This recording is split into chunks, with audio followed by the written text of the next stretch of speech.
bashing on AAA games has become a popular trend, and I can't fault it because a lot of the recent releases have been lukewarm, stanky garbage. But what if I told you there was a solution to this problem? Are you ready? Play better games. CrossCode is easily one of the best RPGs I have ever played, and so I wonder, why is it that nobody is playing this game?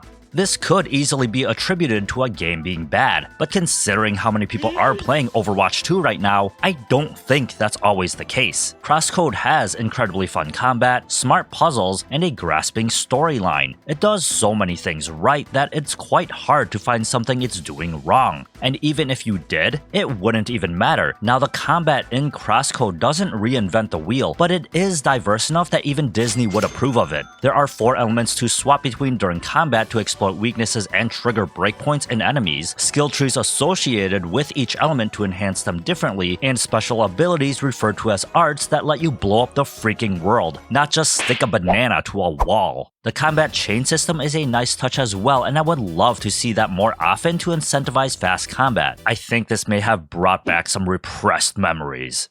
I know it may be heartbreaking to hear, but CrossCode is not an open world game. I've honestly been finding open worlds a little annoying because it takes me longer to get places. The zones in CrossCode are more like Link to the Past or Secret of Mana, except they are packed to the brim with puzzle platforming and treasure. And not once did I randomly fall through the ground and die.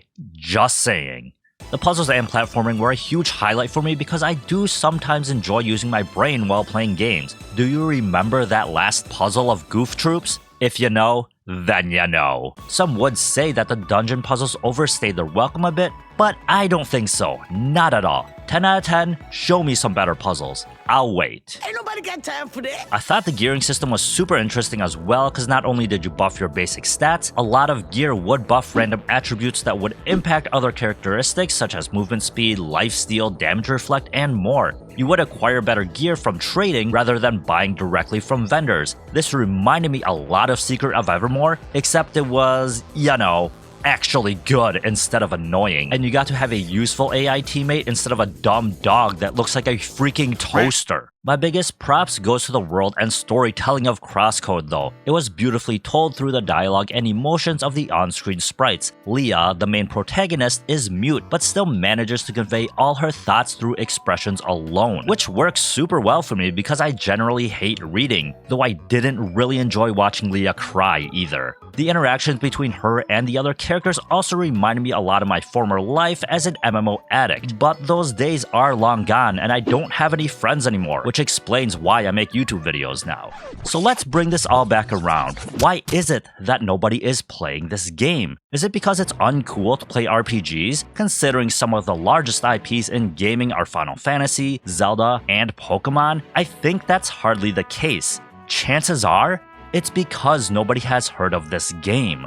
When you ask what the best Metroidvania is, the answer is probably going to be Hollow Knight, not Symphony of the Night, not Super Metroid, or any AAA title. Because there has never been a gap in the market for the RPG genre, that means there has never been a reason to look towards the indie developer to fill that gap. And don't say Undertale.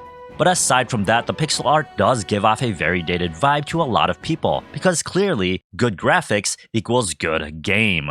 As someone who has spent way too much time grinding every weapon and magic to max level in Secret of Mana, I know that is definitely not the case. Final Fantasy VII Remake is my strongest example of this because after years of hype and a $60 price tag, I think CrossCode was a much better game. The combat was more fun and challenging, the story was more engaging, there was actual exploration and puzzles, quests were less boring, it had more skills, and the gearing system had more depth to it. Remake only did 2 things better than CrossCode, and that was Tifa. I strongly believe that if Final Fantasy VII Remake did not have the Final Fantasy name attached to it, it would not have garnered even a quarter of the praise that it got. It took about the same time for me to beat both CrossCode and Remake, but the difference is that I still have so much left to do in CrossCode, while the only option left in Remake is to replay the game, but harder. Considering I didn't have that much fun the first time around, no thanks. So if you like having fun, I do suggest you give CrossCode a shot, and considering there is a free demo, you really have nothing to lose except more of your faith in AAA titles.